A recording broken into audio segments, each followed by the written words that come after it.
აი აქ ჩერდებით ხოლმე, აი.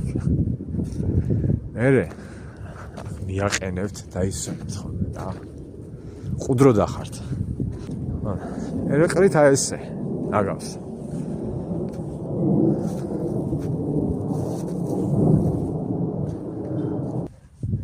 ესე ყუდრო დახართ ხოლმე და ღამე აჩერებთ მანქანებს და ესე აჯობთ მერე გარემოს და შენ გაქვს მოუხირსებაზე პრეტენზია არ აქვს არსებითი მნიშვნელობა ვინ ხარ რა ქვია მაგას ვაფშე მე პირადად ყურადღებას აღარ ვაქცევ რა შენს და ემას აკეთებ მოიწყობთ პორნოგრაფიას აი ბატონო ეგ ეს არ კვარა და მე რეაჯობთ მაგიტომ გიკითხავ მორალს რო იცოდე ვინ ხარ შენ რო ამას აკეთებ